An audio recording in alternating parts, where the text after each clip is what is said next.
supports Arsenal. One does not. Put them in a room. What have you got? It's stupid, sexy, arse. It's stupid, sexy, arse.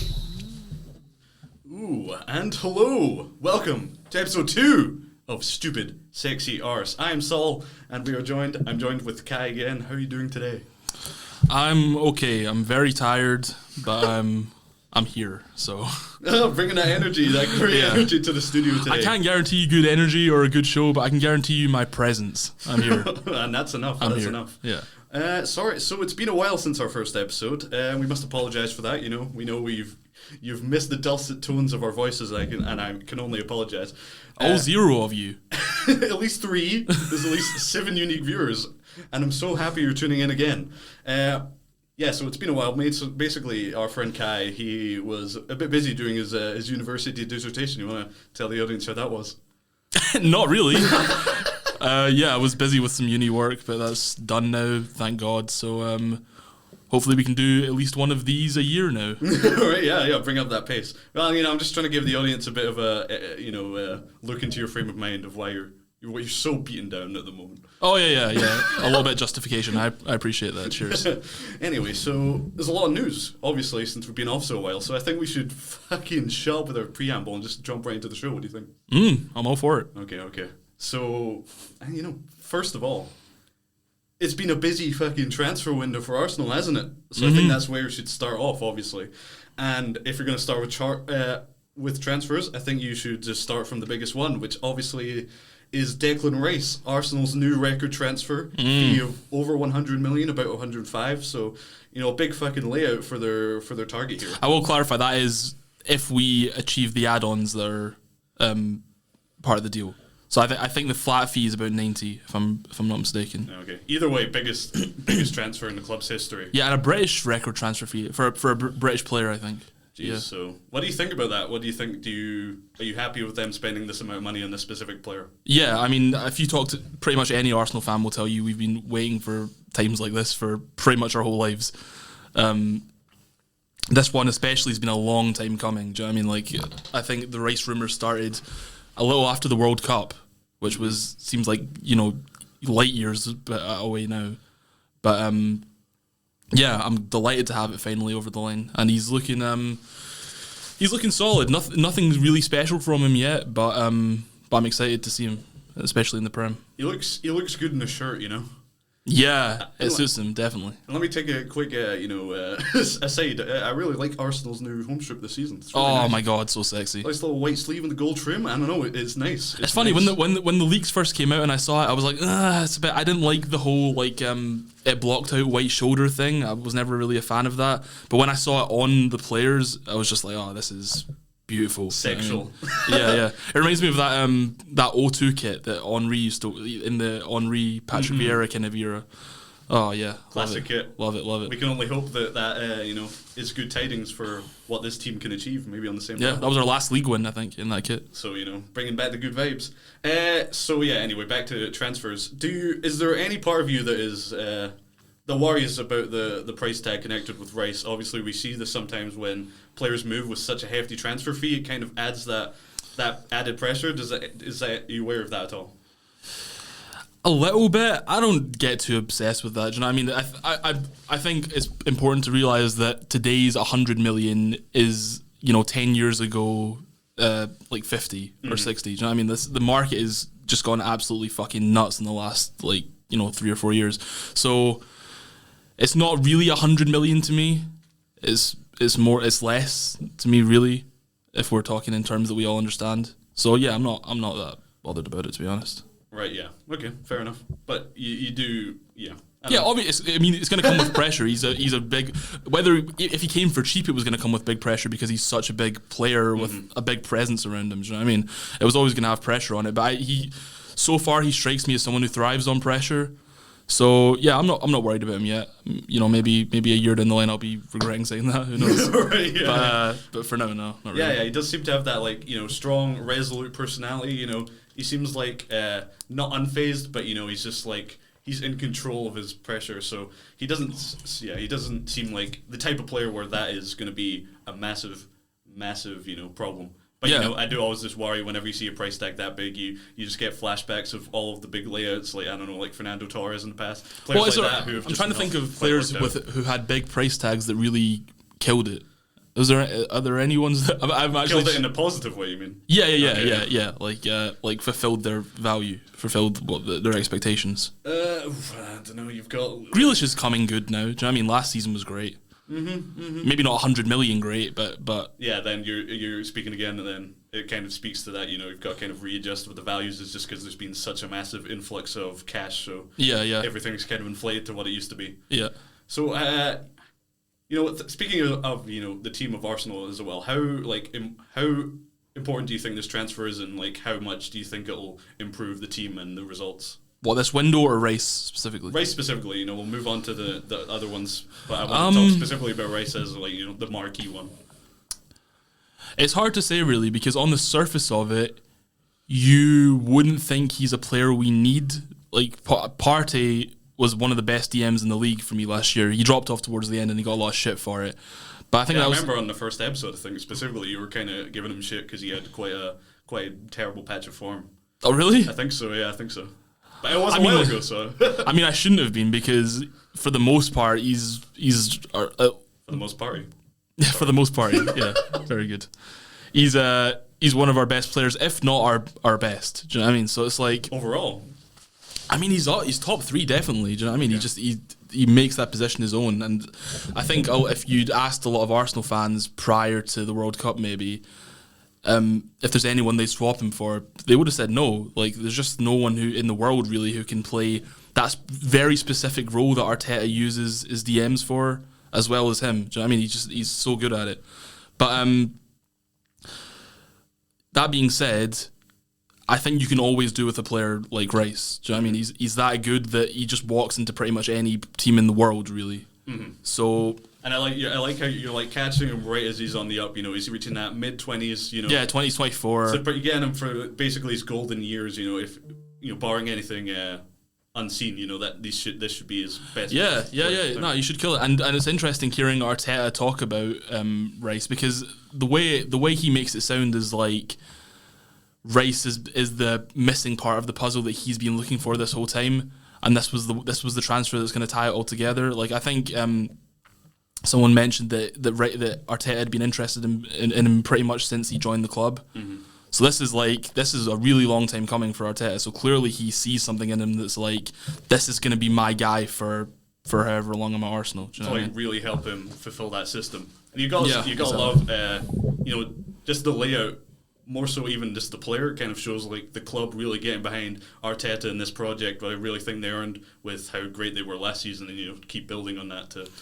Hopefully, and trophies. I mean, our owners get a lot of shit. Do you know what I mean? It's like, there were protests to get them out only a couple of years ago, but you can't say much about them now. Do you know what I mean? They really backed us. Stan Kroenke's son Josh, who's quite heavily involved with the club now. I never thought I'd be saying this, but I quite like him now. Whoa! I know, absolute turnaround. I know. It's a sin to be saying that, but that's that fucking Amazon propaganda documentary. It's got you working. Yeah, and it's sacrilege, but he seems like he actually gives a fuck, which I really didn't think any of the Kroenkes did. But if in doubt, just spend loads of millions of dollars to show us your love. Well, not just that, but he's like he seems like involved with the club. He seems like he wants to take an active role in making things better from the ownership side, and the money's part of that, and there's a lot of other sides to that as well, and I think he's doing that so far. So yeah, like, fair play to them. We'll see how it pans out. But. Yeah, and obviously, we'll talk a bit more about, the other transfers that they also spend loads of money on. But one last thing I wanted to be on with Rice is, obviously, we were talking about there might have been some similarity between him and Partey. So how do you see like his role? Like, I don't really see any similarity between him and Partey. I thought you said that. Did I? Yeah. I didn't fucking mean to. You said something like that. That's just my sleep-deprived fucking psychosis going on. Yeah, sorry. Anyway, what I was going to say is, so do you think, like, I was wondering, like, what midfield do you see, like, being paired around him? So you imagine he's probably going to be, like, one of the first names in the team sheet. What, like, pairings do you see being best with him? Do you think he pairs well with Partey then? Oh, I'm sure we'll get onto it, but he started with Partey against City in the Community Shield, and I thought they did well together. It wasn't nothing really spectacular on the surface, but I think if you quite closely look at their game, it was it really solidified the midfield. So I think that's a good partnership, and he played well with Havertz in the eight role in pre-season. So yeah, there's a few pairings you could go with in that midfield, and that's why I really like what Arteta has done in the transfer window. He's made it so that the midfield's an ever-changing, versatile roster. Do you know what I mean? A rotation that you can get a lot of good combinations out of. You can mix and match. Yeah, and different combinations will suit different games and stuff. And I think that's a big part of what will push us to great things this year. Right. Yeah. He's probably that's kind of that like Pep Guardiola, like have lots of depth, rotate when needs come, and if injuries come up, you're going to be solid because of that depth. Anyway, so let's move on from Rice. Obviously, we're very excited about that one. But another player you just brought up, another big signing is Kai Havertz. Fee around 65 million. I'm controversial. Sure. Yeah, and obviously, you're a Kai, so my namesake. Yeah, got a Kai in the arsenal. You got to feel good about that at least. Yeah. Listen, I was. Let's not. Okay, sorry. I just want to add some context. Let's not mess around and be like you have not been pro Kai Havertz in general as a player. You've been down on him when he was a Chelsea player, so I'm wondering. Hey, you cut me off. I was just about to admit that. Okay. Yeah, don't jump on me yet. Make sure you keeping you to hold. But okay, sorry. Continue. Listen, I'm a fraud, but even I have standards. Okay. I have dignity to preserve a little bit, a tiny bit, tiny smidge. Yeah, I was baffled by it when it first came out. I was like, whoa, what the fuck are we doing? This doesn't make any sense. But when you, especially on I can really understand why non-Arsenal fans don't get this transfer, because when you hear we're signing Havertz to play Xhaka's role, you go, what the fuck? Like, he's not defense. You wouldn't think he had the defensive capabilities that Xhaka had. Right, it's just not really the role he's played for Chelsea, or right? Even the Bayern. Yeah, and it just doesn't seem like a like for like. I mean, they don't seem like a like for like swap. They're not similar players in any way, him and Xhaka. But when you really look at that role in Arteta's team, he actually suits it down to a T. Mm-hmm. It's like he plays really advanced, more advanced than Odegaard actually. He's tall and he's often in the box, so he's a good target man. Good for the keeper to knock long balls up to. He actually really fits that role, and I think I'm starting to see that in pre-season. He's not done anything crazy yet, but I can see the start of it working. Do you know what I mean? We can start to understand the vision that Arteta's got. Oh, I can for sure see the vision. Yeah, it's just And if you're going to give anyone credit for kind of like molding or like reinvigorating a player's career, it would be Arteta, just because of the young players that he's really guided into like being like absolute starlets. He's done it. He's done that for so many players, and he doesn't get enough credit for that. You look at Odegaard was like, I wouldn't say he was washed, but he was, not a highly touted prospect. Yeah, kind of lost in the sauce of young football stardom and stuff. And that first season he had at Arsenal was like, it was like flashes, but it wasn't like he's going to be like our captain and one of our most consistent players. Everyone was saying we should have signed James Maddison when we signed him on a permanent. Mm-hmm. So I mean, I don't think anyone would swap him for Maddison now. No, that yeah. But Odegaard, he done it with Saka was already good, but he's taken him to just a next level. Mm-hmm.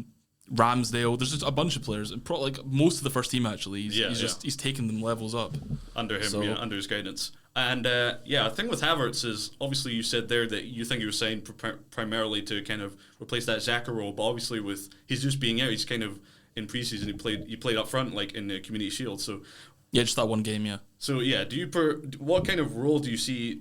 Do you think he'll mostly play that Xhaka role, and then maybe like he can also be other positioned if case needed? Is that what you think? I think he's versatile enough that he can fill in if we need him to. But yeah, I think we brought him in to play the Xhaka role. I think there's no doubt about that. In every other preseason game he played there. Right, so are we going to get onto the City game? Because I'm interested to hear your thoughts on. Not for multiple more hours, I think. Okay, I'll just keep my mouth shut and let you.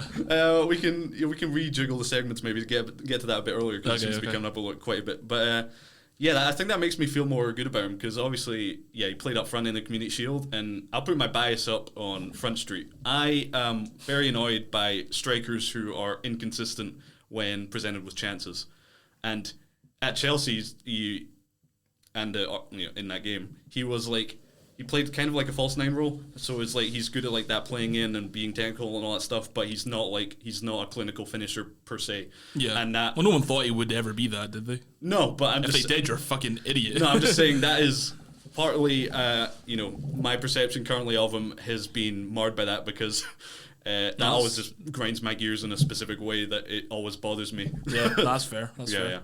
Yeah. Anyway, moving on from the midfield, let's move on to the next signing Arsenal made, Drean Timber. Oh, my favorite in the defence. My favorite of all. Oh yeah, really?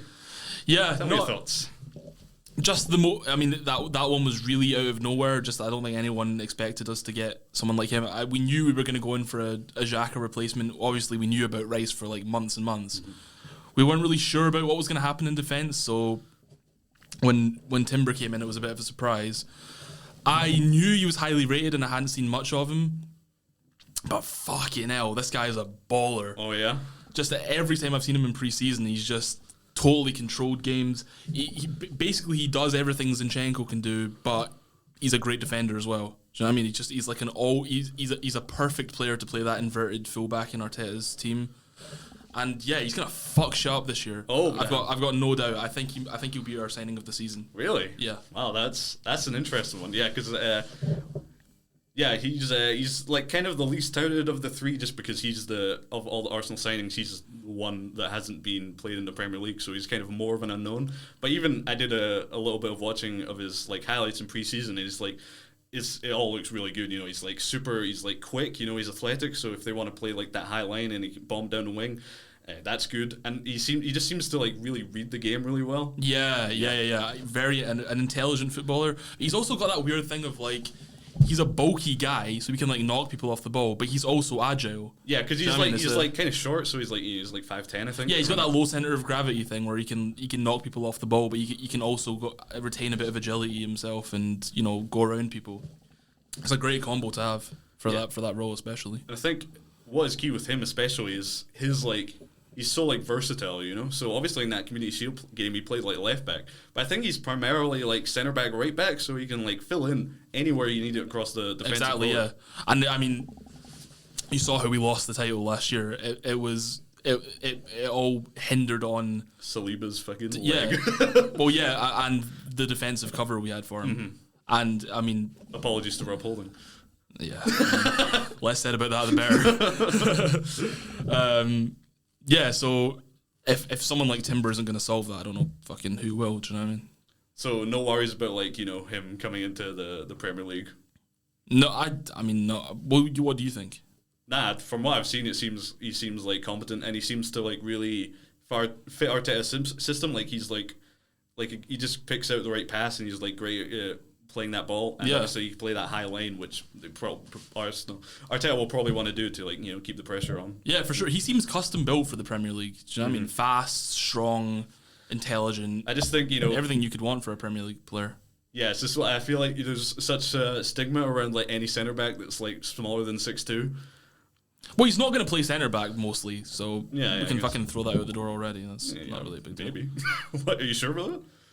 I'm pretty confident. I can say pretty confidently we've not brought him in to play centre back. We've got I think we'll play. You don't think he's third choice centre back right now? Because I think he should be and would be. Well, no, we've got. I mean, Arteta likes to play a left footer and a right footer.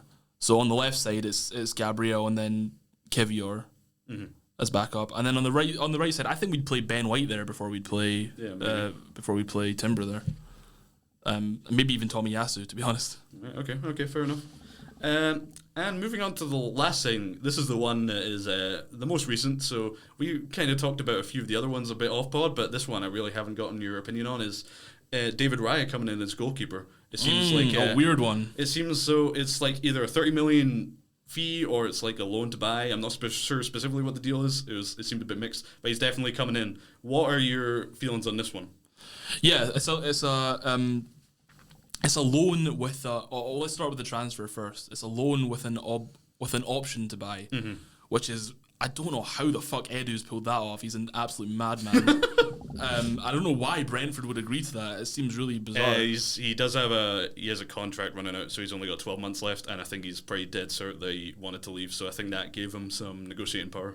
Well, no, they extended his contract because he's All right. because he's got it's an option to buy. So Right.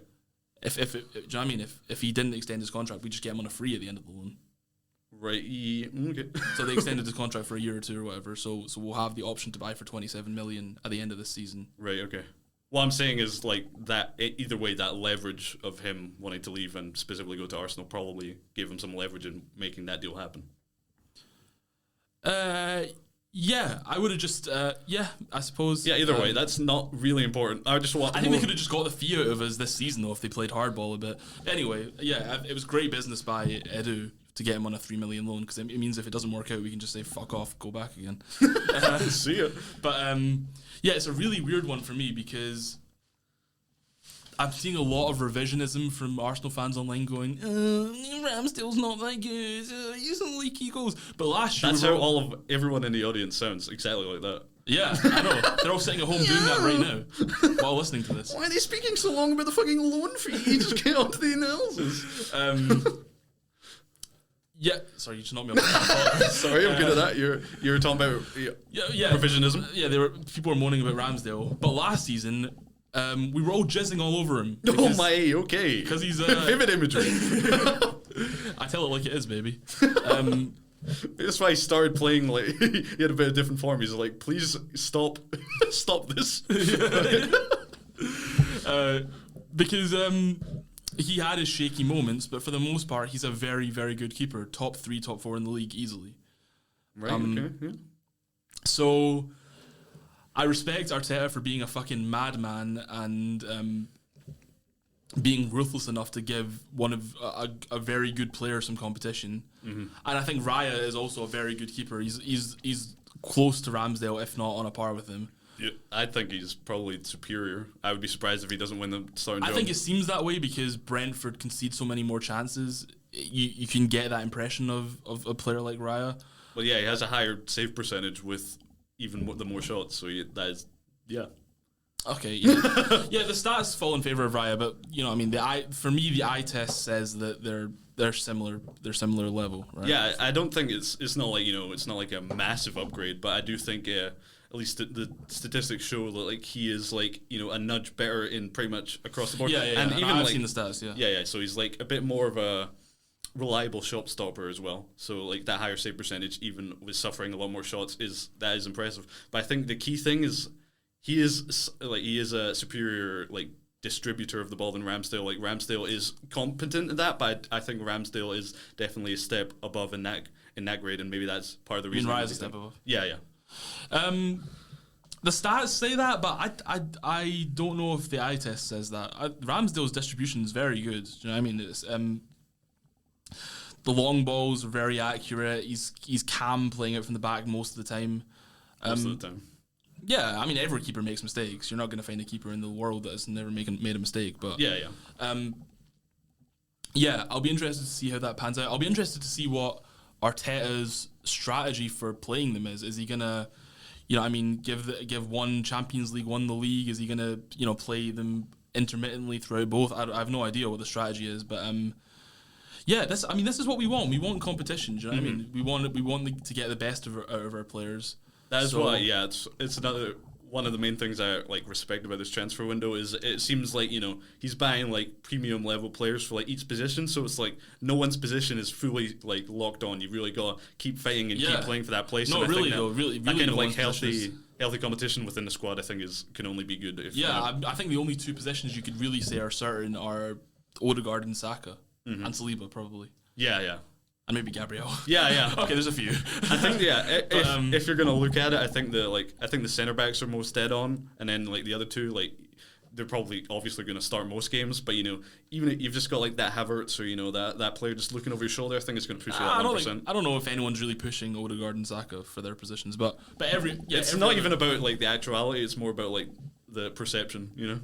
Sure. Yeah. I know what you mean. Yeah, it's a club atmosphere. You've got Havertz who can play that Odegaard role, and they just bought him in for 65 million. I think you're going to push it just a little bit to make sure that you're like solidified in. Yeah, we'll see. Maybe Odegaard takes a step up because of that. Who knows? But yeah, I like the idea of having competition and stuff. And I'll say this as well.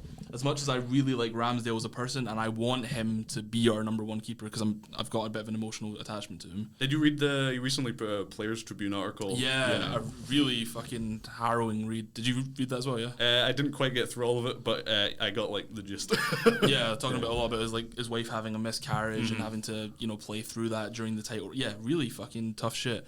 But as much as I really admire him for stuff like that and more, and I've grown an emotional attachment to him, and I want him to be our number one keeper, may the best guy win. Do you know what I mean? I want Arsenal to win games and trophies. Yeah, so for whoever's going to do that for us is whoever I want in there. Do you know what I mean? Like for the success of the club, sometimes you have to be like a tiny bit ruthless. And I don't want to give the impression that I don't agree that Ramsdale has been really good and really solid overall. I do think that, but I don't know. I just think Ryan might be that step above. Like I thought Man United I thought he was going to be for the next Man United goalkeeper for sure, but they went with Onana instead, so I think this deal kind of makes sense. Okay, well maybe that's a little bet we can take, because I see Ramsdale coming out on top of this at the end of the season. Alright, I'll bet Ryan. Okay, cool. Handshake? Yeah, fist way. It's hard to reach over the studio. Yeah. We'll think of some stakes for that maybe. Yeah, okay. Also, cool. but That's it's kind of a vibes-based bet. I could just be like, well, I think I played better in these games, and you're like, well, I think Ramsdale. No. We're saying like by the end of the season, I think it will be pretty clear who our number one keeper is.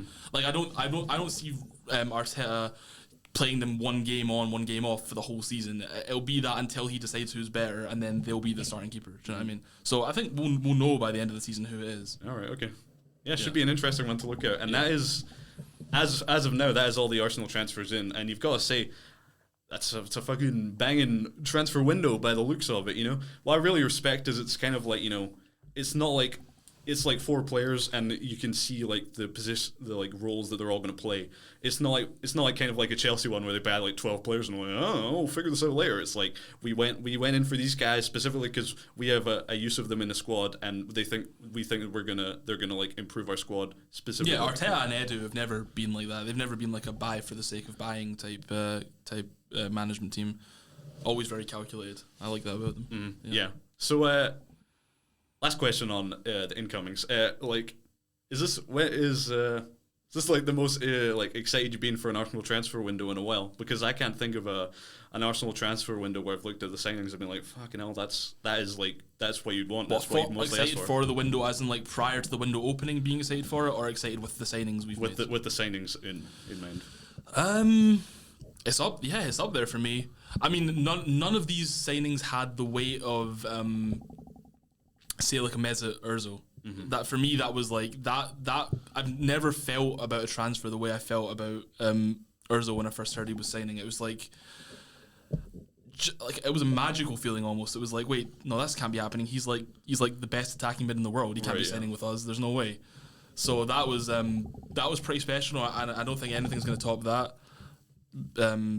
But yeah, overall, holistically, yeah, it's up there for sure. Yeah, I guess just because I feel like from an outside perspective, I'm feeling a lot more like positive about the club as a whole. So it's like with the addition of these transfers, like they've got a real fucking shot at doing something, you know? Yeah. I'll say this: I've never been more excited about a season than this one. Overall, do you know what I mean? This is in my lifetime of watching Arsenal, the most optimistic I've ever been. So I'm fucking pumped up, baby. Yeah, I mean, really, that's pretty much all you can ask for, you know? Put in the money, get a chance to really win. So, yeah. As enough of that, let's move on very quickly. We'll go over the outgoings. A lot of them, not important. But I think, the key one, obviously, is Granit Xhaka leaving the club, going to Bayer Leverkusen for just over 20 million. A very interesting player and career Arsenal. What are your memories of Xhaka as he leaves? Well, it's the ultimate redemption story, isn't it?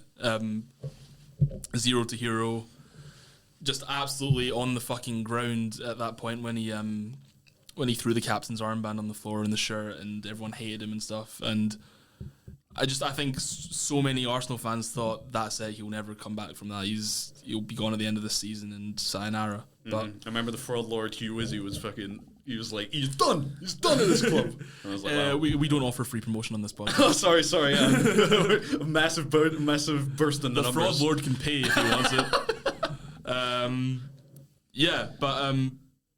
But yeah, he's become just this cult hero.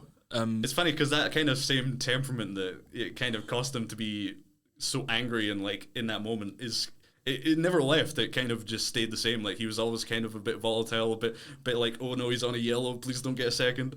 And in a way, that kind of became part of the reason why he, like that kind of like he played with that spirit, you know, and that part of the reason why he was so good even when he was bad for us, he always gave 100%. You can never knock him for that. But I will say, I think he reined in a lot of the shit talking and the volatile stuff, because there were quite a few times where he really could have got sent off and he didn't, and in previous years he would have. So I think he did a good job to cut that out of his game. But yeah, just I love the guy. You know what I mean? He's just one of my favourite Arsenal players of the Emirates era now. Yeah, sad to see him leave, but grateful for his time put in. Great servant to the club in the end. Yeah. So I'll quickly go over Matt Turner also gone to Forest. Trusty also to Sheffield United. Pablo Mari Trusty the process, baby. A little Joel Embiid humour for you. Mari leaving to Monza, and Ainsley Maitland-Niles leaving to Lyon. Do you have, not to really rapidly go past this, but do you have anything to say about any of those outgoings? Because as an outside, I don't. Matt Turner, wish him well. He's an Arsenal fan, so it's kind of sad to see him go, because I think he was quite enjoying being at a club he supported. Hope he does well at Forest. I think he will do as well. He's a pretty solid keeper, Turner. But the other one's Pablo Mari. That's probably just someone we should never have signed in the first place. Right. Yeah. So sounds about right. Him leaving now. Nothing to really say about the other ones. Yeah, Maitland-Niles. What a mess of a player that was for us. I mean, just never really worked out. Some people really like Maitland-Niles. It's weird, but I never really saw what the hype was about him. Just every time I watched him, it was just really poor. Like all he had going for him was pace. Really poor, like reading of the game defensively. Really shit crosses, bad link. I thought he was awful. But you didn't need to savage him so brutally on the way. I'm keeping it real, man. We keep it 100. Keep it 100. This is stupid, sexy arse. We keep it 100. No fucking no falsehoods, no lies. Yeah. Only the truth. Hell yeah. Spade truth. Anyway, so let's move on. Do a quick pre-season report. Okay, I'll be honest up front here. I haven't watched any of the preseason games other than Community Shield because. Well, hey, listen to our intro song. One supports Arsenal, one does not. Yeah, I mean that's pretty clear. I just, I can just never get invested in them. You know, they're just games that they're not real games. But you had a few thoughts, things that you wanted to noticed or picked up. Yeah, on? I wasn't super invested in them either, but.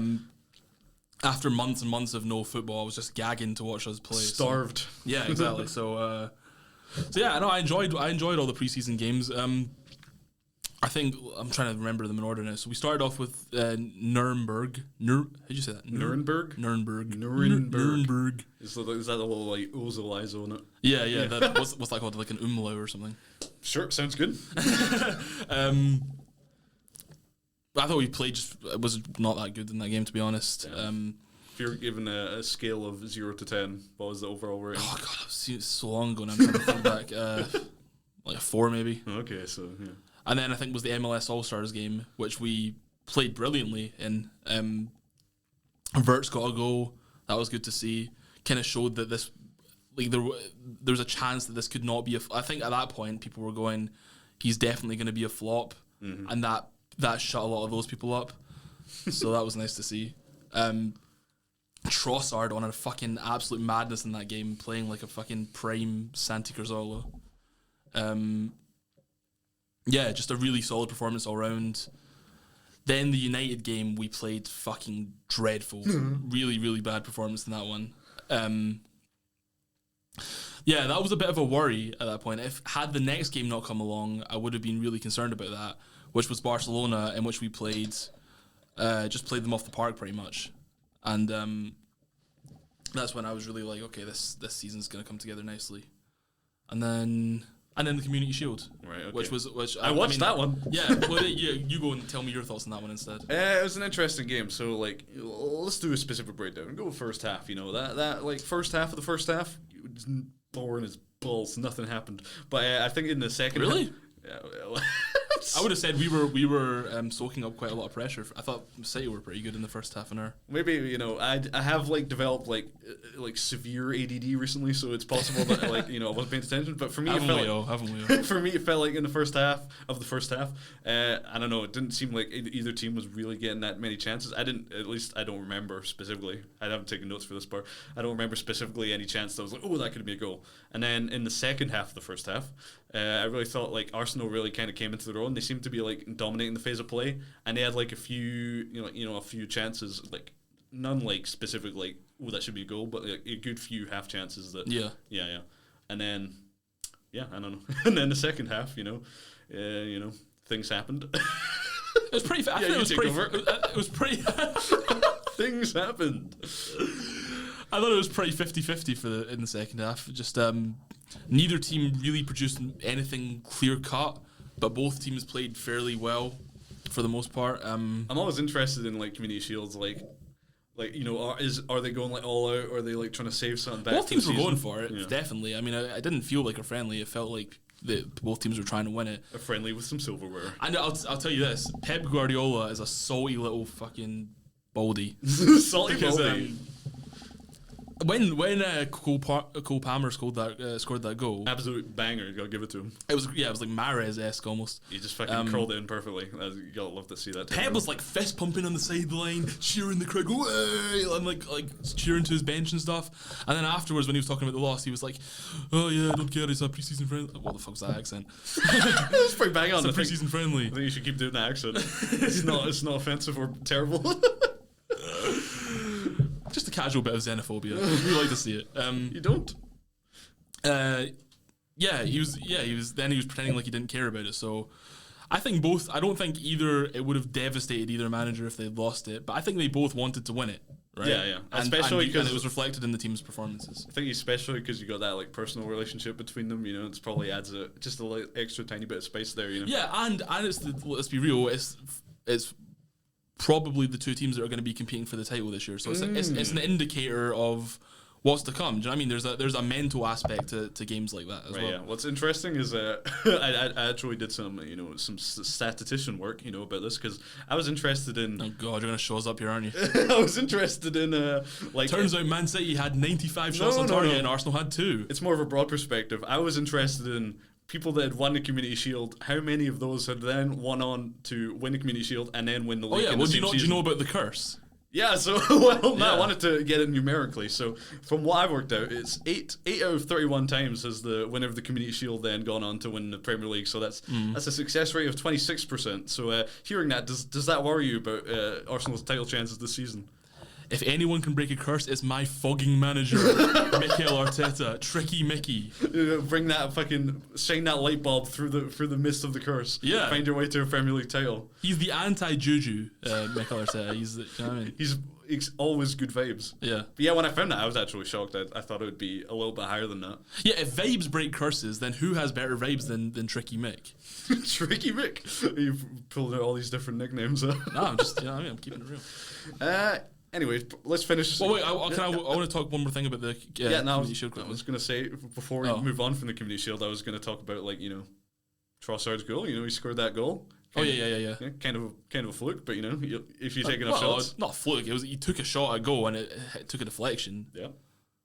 That was a fluke. A fluke is like, he crossed it and it went in. He took a shot. Which wouldn't have went in if it did get the... I'm just saying there's an element of chance that was involved. We don't know if it would have went in or not. Okay. No need to take it so personally. Are you in the mind of a Premier League ball? I mean, yeah, I am the ball. Oh, okay. Fair enough then. Okay, I'm just saying, it took a big deflection, and what happened? You know what I'm fucking saying. Yeah. But yeah, that is part of that. I think sometimes people are, they are a bit too incredulous about that. It doesn't fucking. It's completely when you have to get that chance. You kind of have to you have to create chances and get enough chances for such a thing to happen. So there is that part of it, but then again, there's a bit of chance that it took a massive deflection and went in. Yeah, I mean, we were. It's not like it was undeserved. We were putting good pressure on at the end, and woke me up though. I was pretty zoned out and accepting that Man City had the win in the bag. Pretty late on. Yeah, well, I like that. I like that as well. That we were pulling out last minute wins. I mean, it shows that we're not a team that gives up. I don't think anyone thought we were after last season and some of the wins we pulled off. But it's nice to know that kind of spirit is still there. And then a really solid penalty shootout as well. Yeah, you gotta love making no misses, right, for Arsenal. Can I ask one more thing about the? I was going to ask if you had any closing thoughts before we move on. Yes. Well, just let me say the closing thoughts then. Well, I don't know. Just go on. Okay, we're getting into like old married couple type things here. Ian, just do it. Go on. We were talking a little bit earlier about Mr. Kai Havertz and his performance in the Community Shield. Yes. I think we had some differing opinions on that, so I wanted to quickly get into what your thoughts on his performance was. Well, yeah, as I pre-stated some of my previous bias, I have a big bias for strikers and them, not taking chances, being inconsistent in front of goal. And my memories of the game is before Trossard scored the goal, I feel like Havertz had the two biggest chances of the game for Arsenal, and one of them was kind of a half chance that he kind of made decent to get a shot off at all.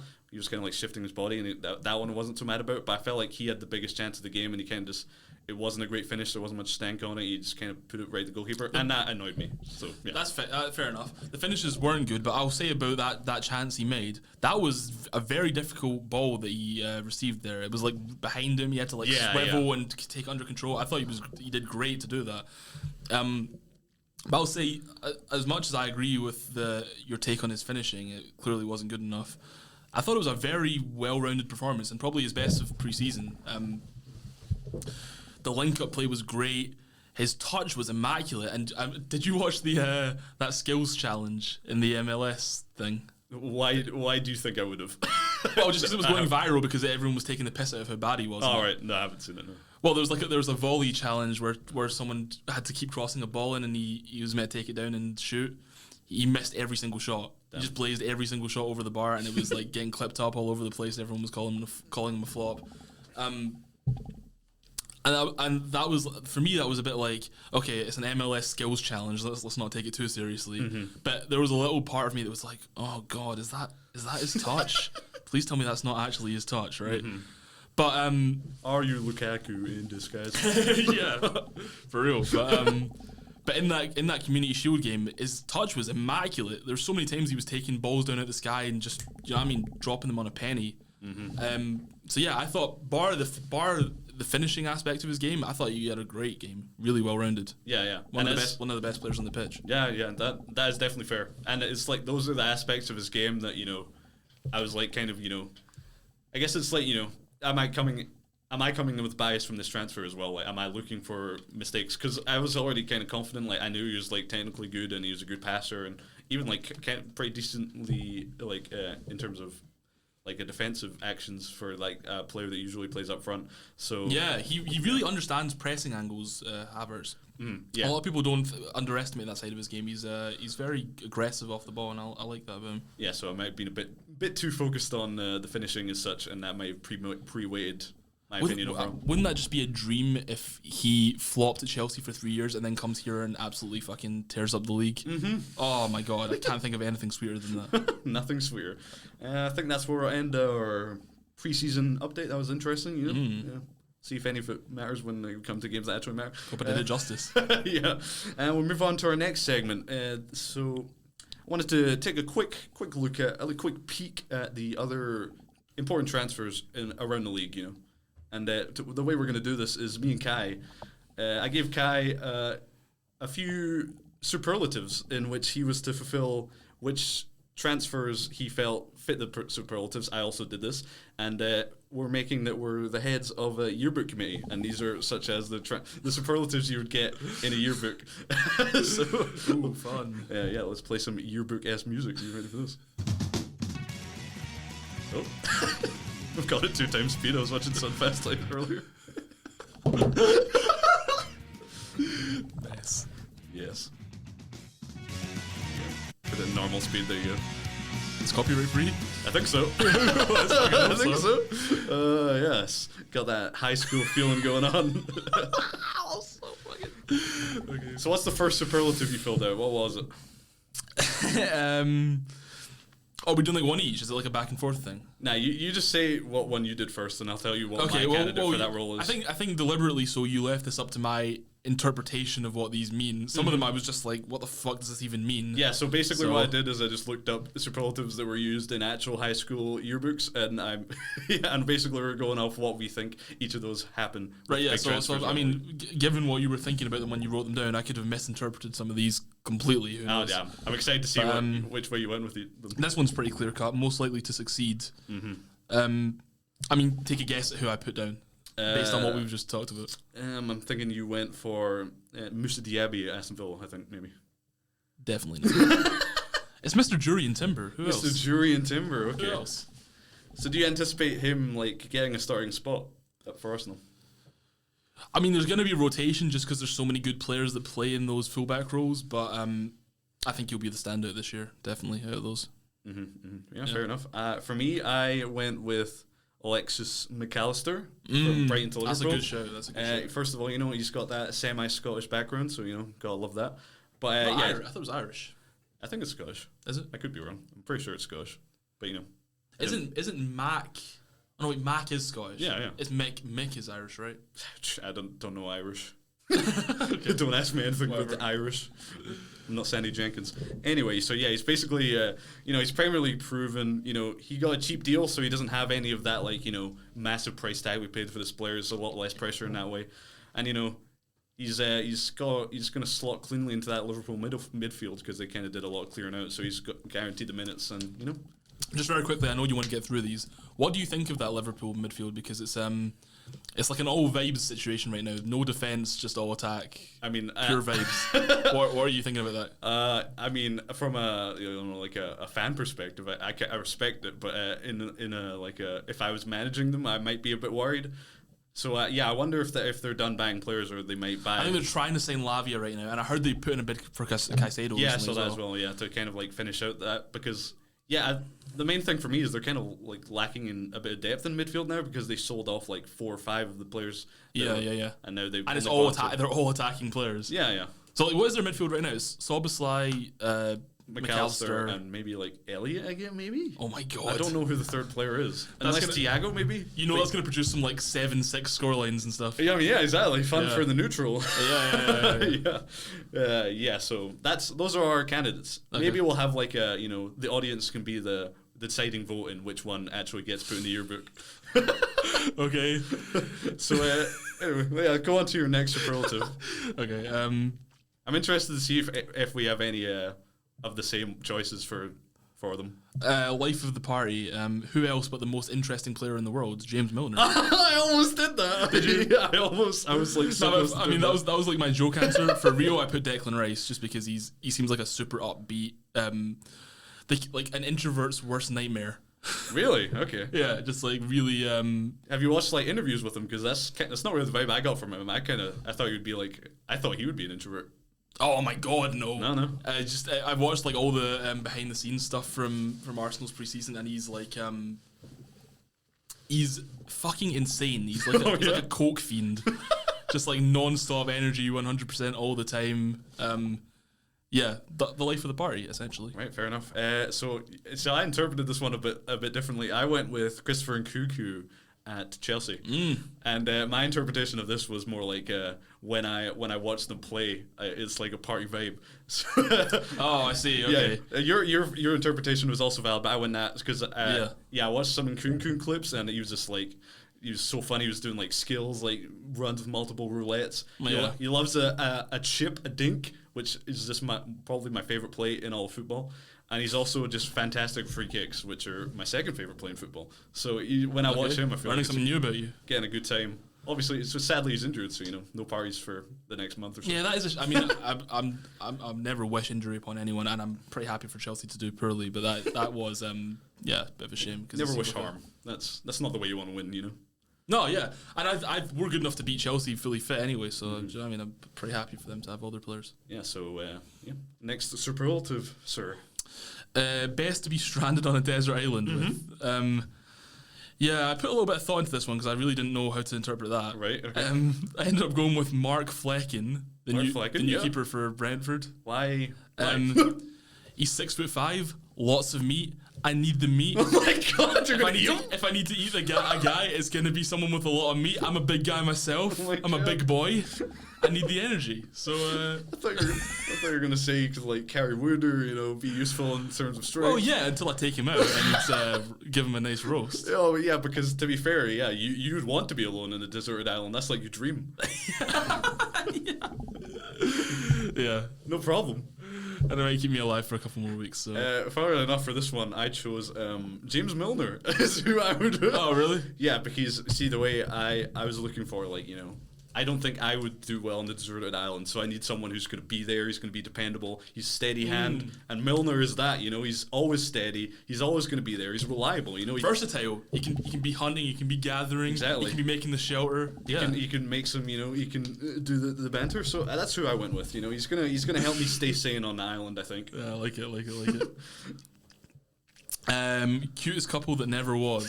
So Oh, what'd you go for this? So I'm assuming what you meant by that was transfers that didn't happen, but clubs were linked with them, right? Mhm. Yeah, I pretty kinda much, articulated that in the worst Best way transfer possible. rumor, basically. Yeah. Right? Yeah. So I mean, the obvious one was Bellingham to Liverpool. I mean, he looked like custom built for them, and they lost out on him. I think actually for the best in the end, because they spread the funds around a bit, and it looks like they're pretty well set up now. But yeah, I think that gutted a few Liverpool fans not getting him. It's that, and that's the one you went for.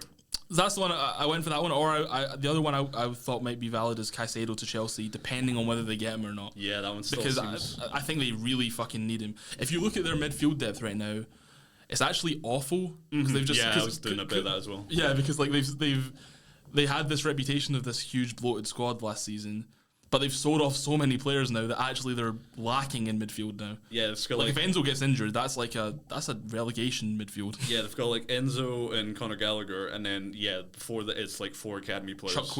What's his name? Chukwueze. Yeah, No, that's the.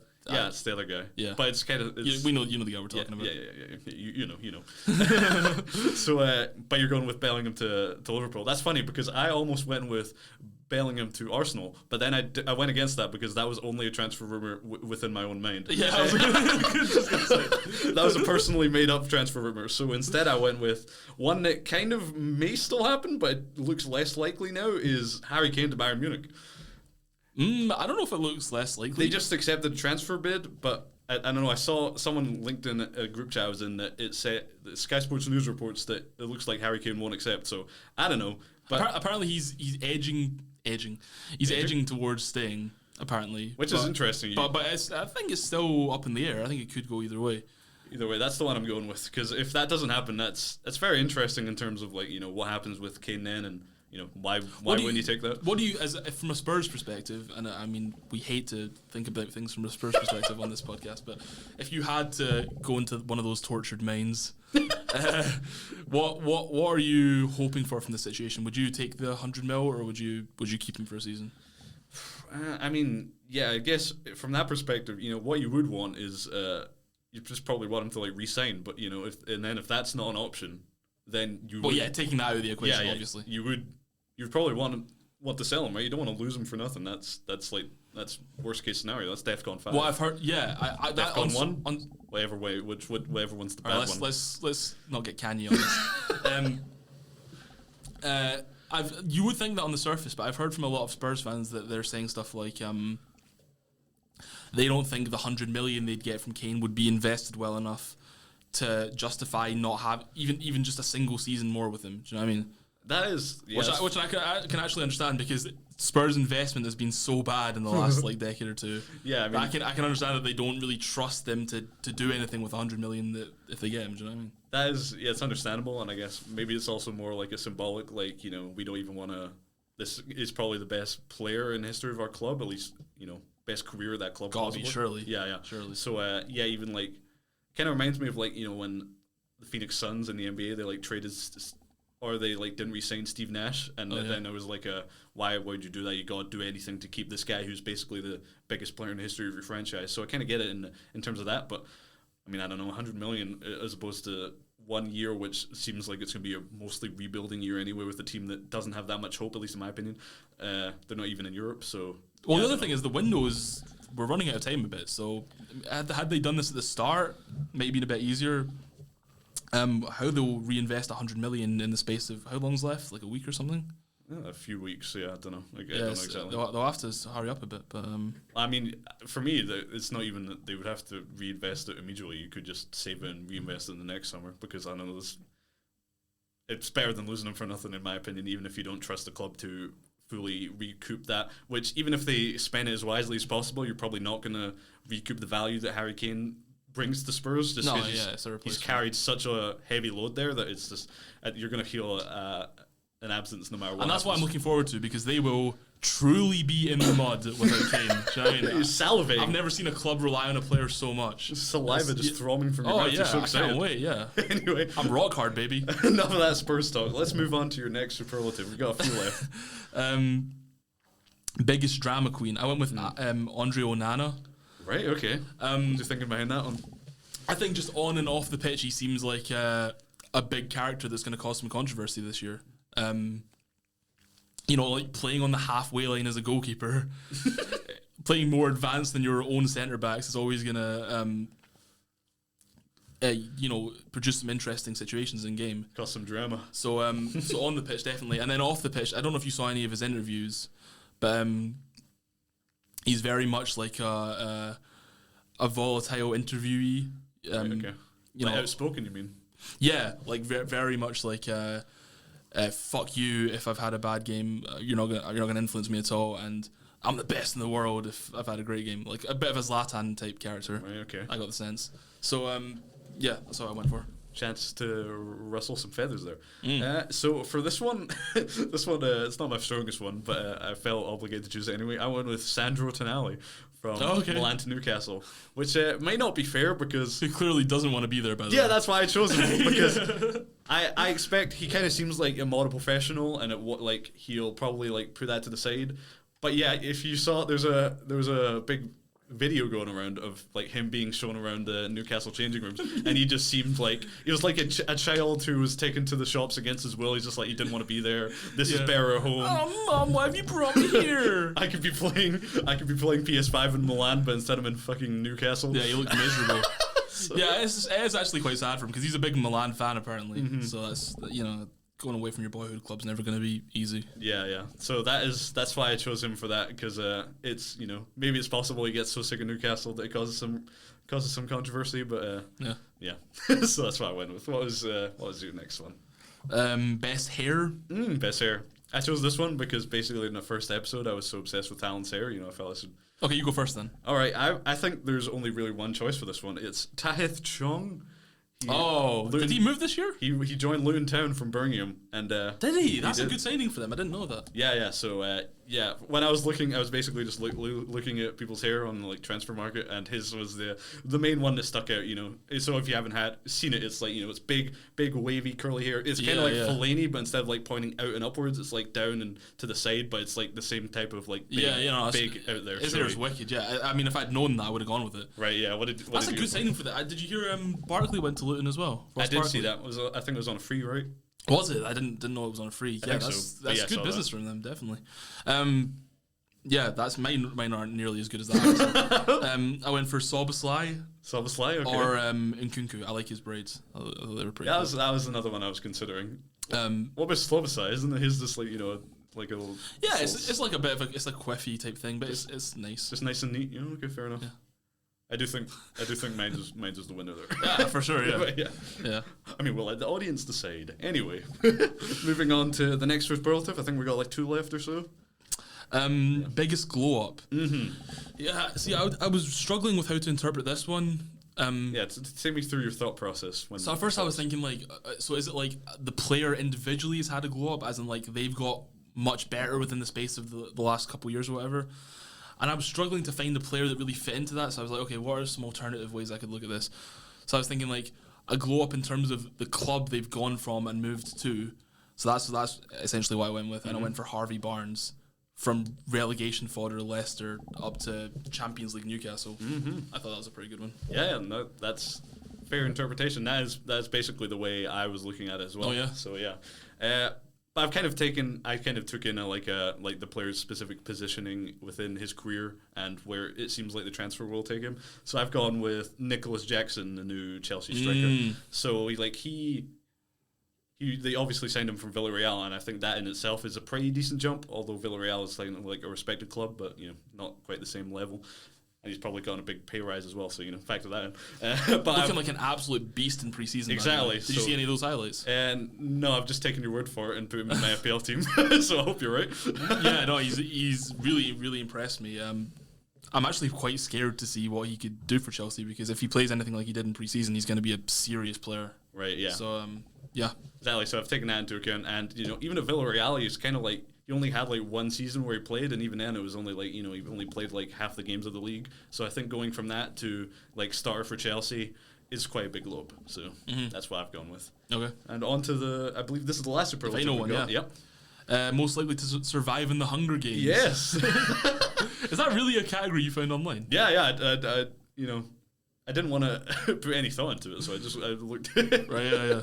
Also, shout out that there's a new prequel, Hunger Games movie coming out soon. I will say again, we don't offer free promotion here. Please give us money. Look how willing I am to show. Warner Brothers or whoever it is. I don't know who it is. No, fuck Warner Brothers. Yeah, okay. Pay the writers. Yeah, for real. I went for Alexis McAllister. Really? Okay, interesting. Why do you go My for thought that? process was, you haven't seen the Hunger Games, have you? I've seen all of them except the first one. Right, so you've seen all of them except for the ones with the Hunger Games Yes, in them. that's fair enough. So you have no idea what the fuck this is actually about. The rest of them have Hunger Game adjacent things on them. Yeah, sure. A big part of the Hunger Games is making friends and alliances, and who's more lovable than Alexis McAllister? He's a sweet little guy, everyone loves him. Sweet little Irish guy, yeah. Yeah, exactly. Always smiling, always laughing. So I thought, you'll be someone that people flock to. Good at making alliances. Yeah. All right, fair enough. Yeah, Kill him with kindness. I took a different approach. I went with Moussa Diaby from Aston Villa. Obviously, they bought him from Bayer Leverkusen. So I was like... rapid. My thought process here is very fast and agile, which, is useful. You can escape people. Outrun arrows. Yeah, exactly. Well, but I'll be honest, my biggest frame of reference for the actual Hunger Games is the Minecraft version. So I was like... Of course it is. With that speed that he has, he's going to get to all the chests first. Also, he's only like 5'5", so he's gonna like not need. Is he that short, really? Yeah, so he's not gonna need as much like food to survive as other people. So that might also give him an advantage. That's such a funny aspect. I never even considered that. Yeah, I'm thinking deep levels. Yeah. Also, he can use his agility to like stay in the shadows and stay stealth. Yeah, no, I fuck with it. So yeah, that's our superlatives. Please, comment on whose superlatives you think was the better one, or even if you have your own that you think fit the superlatives better. Give us a shout. For real. So let's move on. Before we get on to, we're going to end with a big Premier League table predictions where me and Kai go head to head in prediction battle to prove once and for all who is better at luckily guessing the right positions in the Premier League. But before that, a quick preview to obviously the fucking league is starting this week. Let's Exciting. go, baby! Woo! Arsenal's first game, a home match against Nottingham Forest. So just give a little preview for that. Do you have God, you put me on the spot. you have any thoughts about? I'll give you some time to think because I actually did some more number crunching. So I wasn't satisfied with my Community Shield stats. So I also went in and I looked at the record for Premier League teams, the teams that had won the Premier League and their results on the first game week. So 20. So out of the 31 teams that had won the Premier League, 21 of them won their first game. Only 3 of them lost, and 7 drew. So that's 68% of teams that go on to win the Premier League in the past have won their first game week. Okay, I will say that a lot of those weren't in an era where we're playing like a fucking freakazoid City team with Pep as their manager. Mm-hmm. That's more of a league where you can't really lose and draw games as much. Well, yeah, but I mean, a lot of those were paid for Man City. Right, that's a good point. Who had won the first time. Yeah, I'd like to see which of those losses and draws happened in the past decade. I did not keep detailed notes that much, to be honest. So fair enough. I can't remember off the top of my head. But I think that's kind of a good sign because it's quite a favourable first game, Yeah, it's a good first. It's at home as well. I think first games are always going to be a little bit more tricky because it's every team's first game back. They want to impress. They want to set the stage for their season. But yeah, I expect this to be a solid, comfortable victory for us. I expect us to win pretty comfortably. Yeah, and solidly. if you want to mount title challenges, you can't really be slipping up points against teams like Forest, who are especially at home. likely relegation candidates, kind of. So yeah, We'll see. No, we'll see where you got them. But from where I've got them, personally, spoiler, you need to be winning this one. Also, I guess it'll be a bit interesting. Well, Matt Turner, will he be playing in this match? Apparently so. Yeah, they've just signed him in time to register him for that game, and I think Nottingham Forest are also going for Dean Henderson, but they haven't got him over the line yet, so he'll be their keeper for this game. It's got to be weird for him, like leaving the club and then immediately going back to the Emirates. Yeah. I mean, I like the guy, so it's going to feel bad when we put 7 past him. He might be, pumped up. It might be like a super keeper performance where he's like determined. Fucking hope not. Love him and all, but just please let us win. But yeah, excited for that one. Obviously, we've been starred for Arsenal and the Premier League. We're excited for it to be back. Mm-hmm. But not much else to say about Nottingham Forest, so we'll move on to our last segment, the most important segment. Who is the smartest? It's the Premier League table predictions. Okay, cool. Yes. How do you want to do this? Because I think this could be a segment that could be really boring if we do it slowly, and could be not detailed enough if we do it too fast. So I don't know, just feel on vibes, Okay. I'm thinking. Where do you want to start? We go from bottom up. Okay. And I'm thinking we only talk about the team in depth at the person who has a higher. So, say for example, I have Luton Town in last place, and you for some reason have them in fourth. We'll save the conversation. Oh fuck! You read my list. No, how did he know?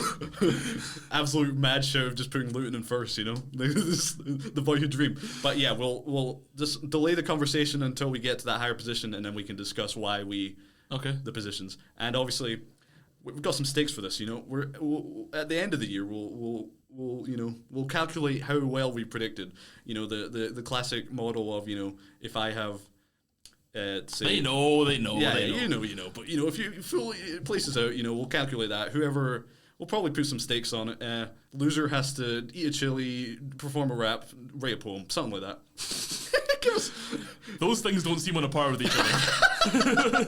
I haven't considered. I did consider the loser has to do a whole podcast doing a Bane impression, but then I thought that might be completely unlistenable for the audience. But I still kind of want to do it. Okay. Yeah, we'll come up with something good. Give us, or if you have any suggestions for punishments the absolute idiot loser could do when they lose, comment them down below. But we'll start. You want to go with who you've got in last place, and then we'll... Last place, I've got Sheffield Town. Sheffield Town? Sheffield United. Sorry, you were talking about Luton there. Sheffield Town. Sheffield United. Okay, I have Luton Town in 20th place. So, yeah, that's fair. Okay, so we'll keep going until we've got one. You go for 19th? I've got Luton. All right, Luton in 19th. So, yeah, I'm actually shocked. I was kind of for certain that we would both have them in last place. And I feel bad because, obviously, they're a small team. They have that cool stadium that's like in the middle of a house of flats. It's a nice story. But I don't see it. I think they'll be comfortably down by the end of March, April type time or whatever. Mm-hmm.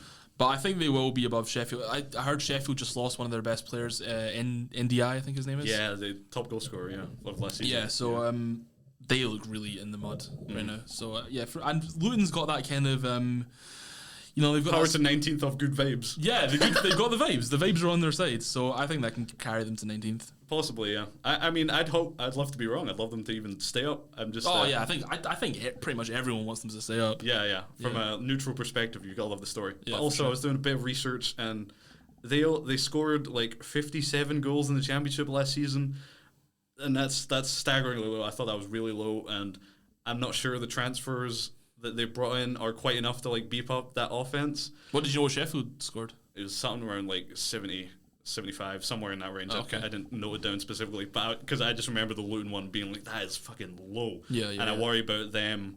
Obviously, they're quite strong defensively in the championship. I worry about like, will they be offensively strong enough to like counter how much better? Well, we'll see how their signings impact their game as well, because as we've discussed, pretty good business so far. Yeah, I mean, they have Chong. He has cool hair. I'm not sure. I think he's a solid player. From what I've seen of him, he looks talented at least. I'm not sure it'll be enough. Anyway. Okay, yeah. So you have, Luton in 19th. So I'll go in 19th. I have Sheffield United in 19th. Okay. So what do we think about them? Obviously, we just mentioned they sold their best player. Is there any other particular reason you don't Well, I'm see not going them? to be one of those guys who pretends I watched the Championship, because I don't. You didn't watch the Sheffield United. Unbelievable. But from what I've heard about them and from the little I've seen about them, they just don't look very good. To put it plainly. It's top tier analysis you come here for. Yeah. Can be found nowhere else in the world. I make fun of you, but I do concur. That is pretty much the reason I had them in the relegation zone as well. Yeah. And most seasons, like last season, none of the promoted teams went down. Usually, you do get a few. So and obviously they did sell their most prolific striker of last season, and they haven't brought in like a fully established Premier League ready striker to kind of replace that. So that is a worrying sign as well.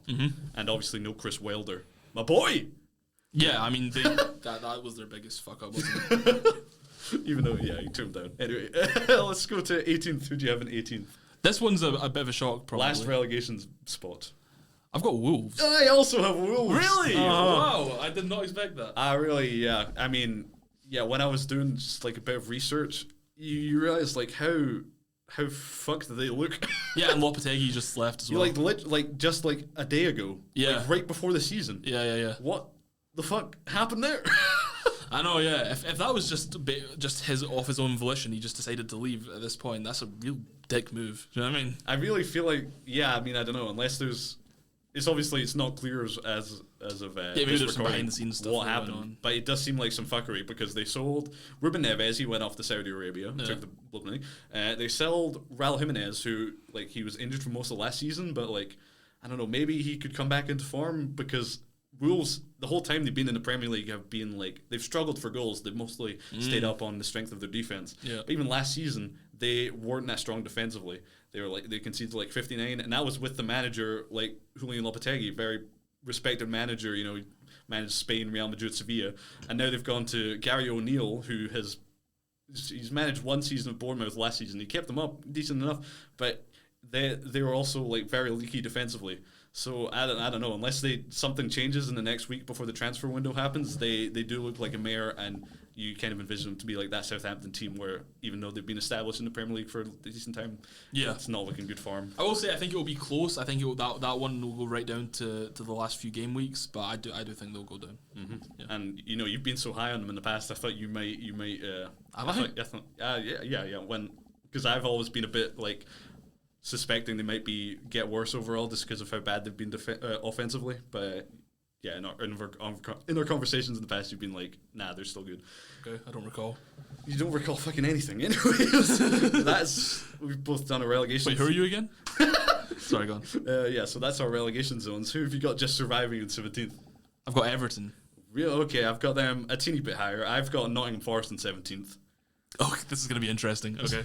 You've got, interesting. Anyway, let's go to 16th. Who have you got? Bournemouth. I've also got Bournemouth in 16th. Okay. So, I think, by the way, for me, that will be the relegation fight, those bottom five. I think every team above that will be comfortably up for the last few game weeks. I think the relegation fight will be between those five: Bournemouth, Everton, Wolves, and then Luton Town and Sheffield will be down. Right, interesting. Comfortably. I have the relegation fight going one spot higher with Okay. It might have been someone you already said. So what are we at 16th with Bournemouth? Yeah, we've both got Bournemouth at 16th. Why have you put them there? No reason particularly. They kind of just ended up there by way of where all the other teams landed in a way. Fair enough. But they haven't improved a ton. They haven't got worse a lot. Main thing is the manager change, really. Yeah, who's the new manager again? I wrote his name down somewhere. It's not on this sheet, so don't have it to hand.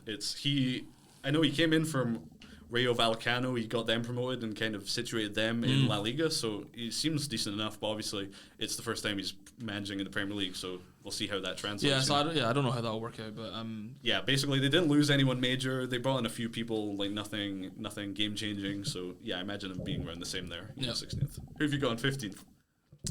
Now this one's a lot lower than most people have them. I think I've got Burnley. Ooh, okay, yeah, I've got them a bit higher.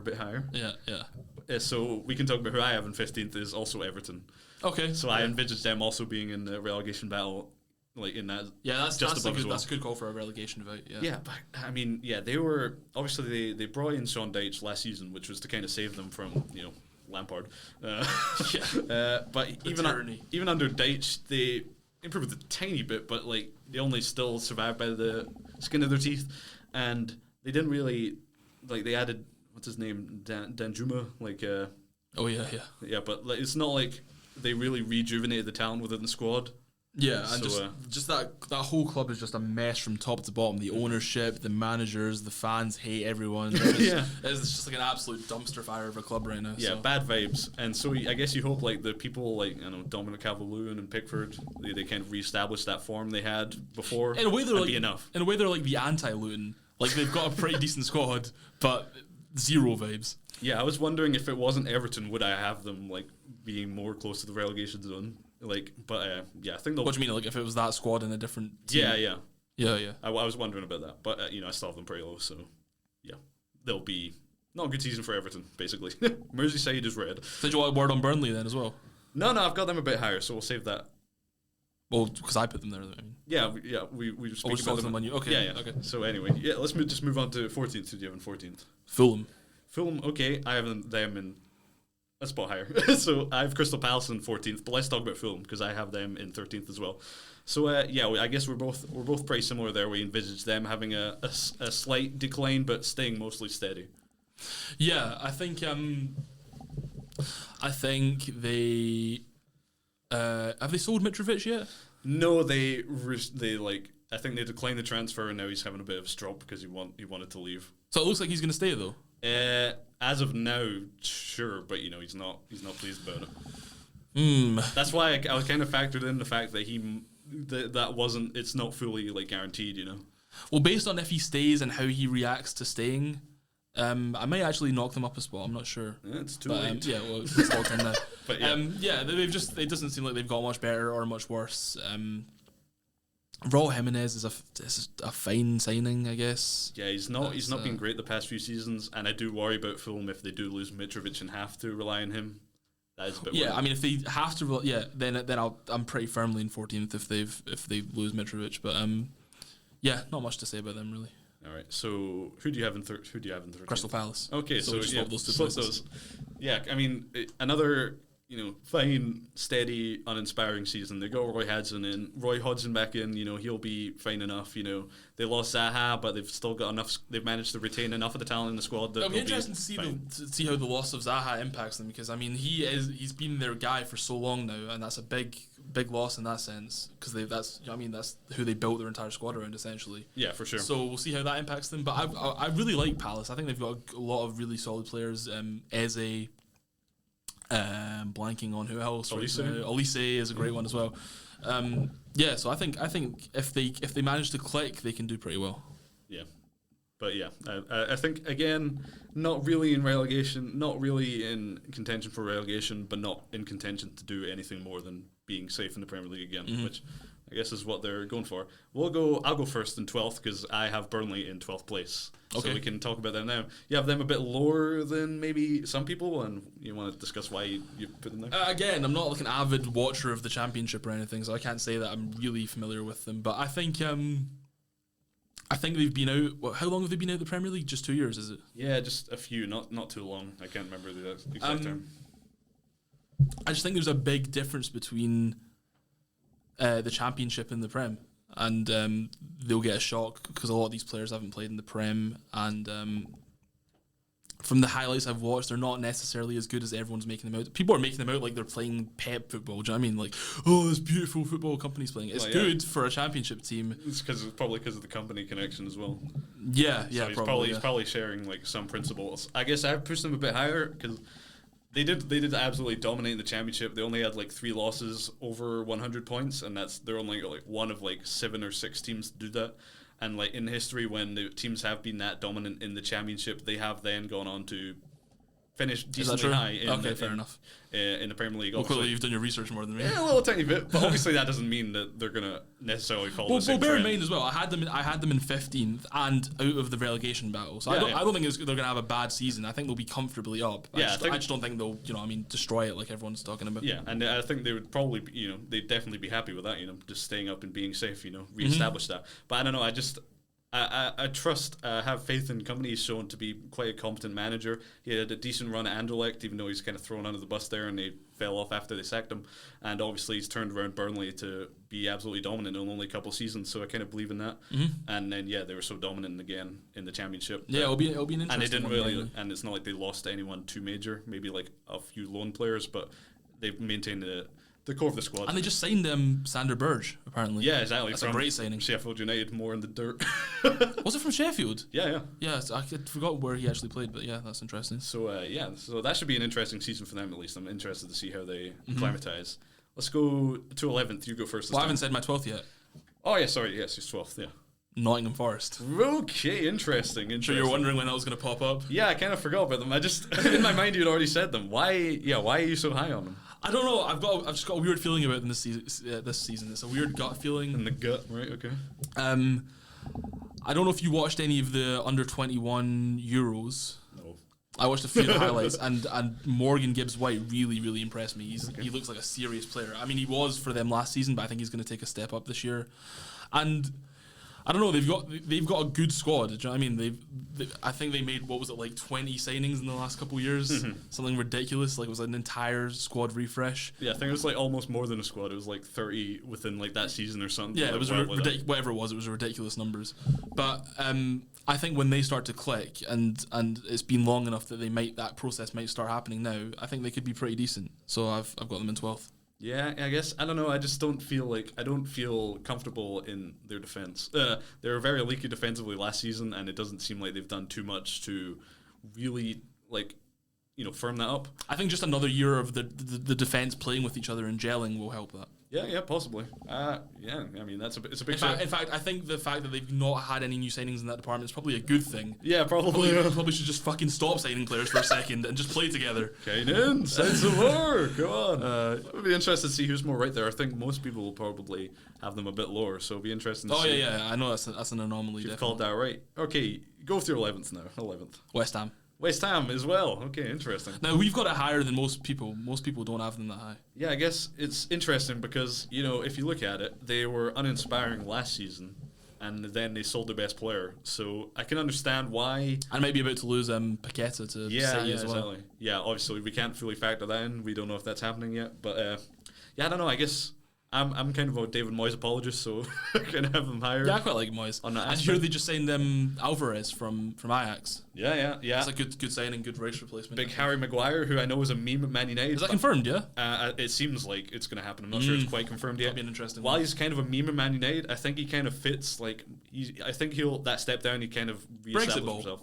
Sure, yeah, I mean, that kind of style Moyes wants to play, I think he could really fit in there and kind of lose his memehood a bit. And James Ward-Prowse, even more set pieces, which they also rely on heavily. Solid signing. And they're also in the Europa League, so there's a bit of worry that maybe the squad will be a bit tired. But I think the talent, last season, seems like a bit of an aberration. If you look at the talent, they still should be higher. Obviously, you just kind of hope. Yeah. Maybe I also think there's more signings to come in the window for them. So I think they'll further strengthen and it'll be Yeah, I do worry a bit about how late all the transfers were made, so they won't have time to settle and gel into the team and because they haven't had a proper preseason with them. So that's a bit worrying. So, but yeah, I think that's where they should. Well, that's why we've got them in bar 11th. That's not a great finish still. Yeah, It's bottom half. Yeah, so. yeah. Okay. Yeah, top half now. Exciting stuff.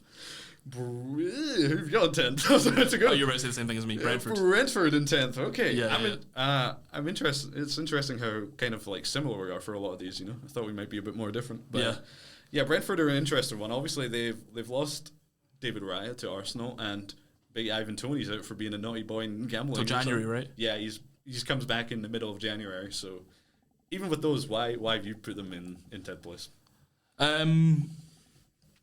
Not tons to say about them, really. Just another one that kind of just happened to be there based on where all the other teams ended up. not really much to say about them, to be Yeah, honest. fair enough. I think it's like, testing Thomas Frank, the system they play. You just you think they'll be solid enough, and then they'll get Tony back and probably be firing as well. So they'll dip a bit in performance, but hold steady enough to feel good about themselves. Yeah, they're just one of those teams that they're a solid team, but you never feel they're ever going to make that jump up to like Europa League type spots. Yeah. They're just a classically solid mid-table team. Which it's a big step for them. Obviously they were a championship team, so to even establish himself in that table is good for them. Who have you got in 9th place? I've got Aston Villa, and I know that is probably a lot lower than you have them. I have them a bit higher. I have Brighton in 9th place. Okay. Who do you have in 8th? Brighton. Brighton in place. Okay, so we can talk about Brighton. Have you got Aston Villa there? No. Okay. You want to talk about Brighton first? Yeah. I've got them in 9th. You've got them in 8th.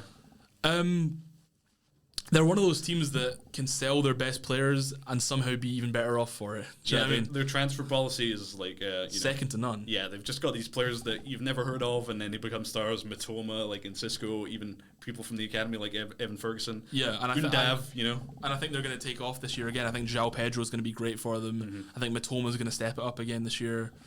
And also the Zerbi ball, It's actually so underrated how good a style of football he plays. Mm-hmm. Like, seriously, some of the football they played was up there with the best I've seen in the league last year.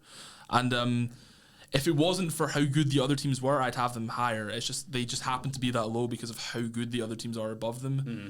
But yeah, in a normal season, I'd have them pushing Champions League spots. Well, if the other teams weren't so strong. Yeah, for me it was like a lot of the top teams that had kind of fallen off last season. I kind of see them having a bit of a resurgent year to become a better team again. So they're also a bit lower. Also, they have sold off a few key players, and while they do have that good transfer policy, and you do trust them to fill those in enough, I'm not sure. Just enough if they'll be fully to make up to the same level. And also this season they have European football to worry about as well, so that kind of might wear down the squad a bit faster than I think people overestimate that a little bit. Like that, I definitely overestimate that, but it is a factor. Oh, they're going to be so tired. They won't. Loads of teams play multiple competitions and do well. It's not. I don't think it's that big a factor. Yeah, but I don't think it's not impactful at all. But I think it's overrated how. Yeah, but if you're gonna if you kind of consider teams to be on a level, it is a mitigating factor. Like it's a lot more playing time, even like that much travel to people in the Europa League, where this could be like far off Eastern Europe. More games can be a benefit though. Do you know? I heard a lot of City fans saying. At that point when we got knocked out of the Europa League last year and we were going, only one game to deal with a week. This is great for our title push and stuff.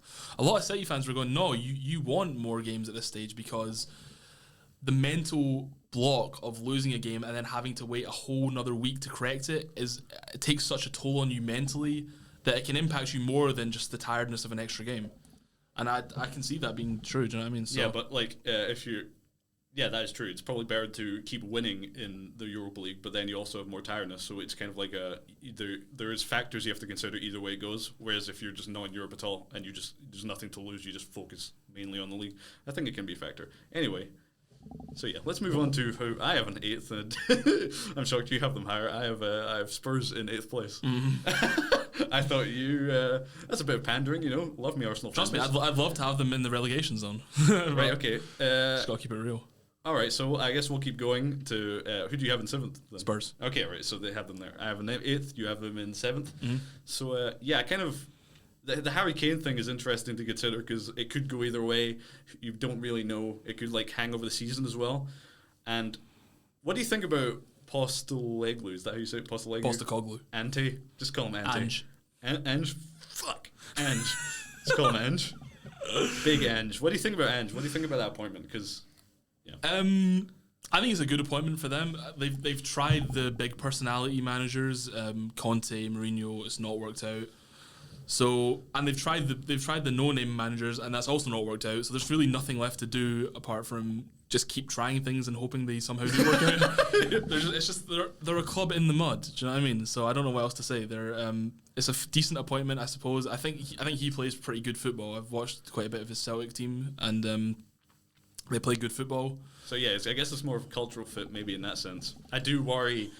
I was a bit surprised when the appointment happened just because, I don't know, his main experience is with Celtic and, he's good there, but how much does that translate? That's a big step up from Celtic to to a big Premier League team. Oh, wait, and you're saying the Brisbane Lions aren't in the league? oh yeah, it was a massive G League and A League experience. Other than so, yeah, it's just What's the G League?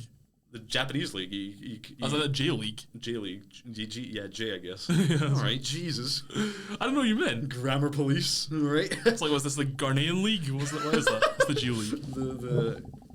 Yeah, sorry, that's because of the NBA development league is called the G League. It probably just a bit of brain fusion there. Yeah, it makes sense. So yeah, I worry a bit about that appointment, and obviously if Harry Kane leaves, that would leave them in a big rebuilding year. And even with him, you know, it's still kind of like this manager getting to grips with these players, probably reorientating a whole new system again, which they've had a few times in the past. So I think it might be a bit of a building season. It looks like they've taken to it pretty well in pre-season. Some of the football they've been playing is nothing spectacular, but it doesn't look like they're struggling to adapt to his style. Mm-hmm. So I'll say that about them anyway.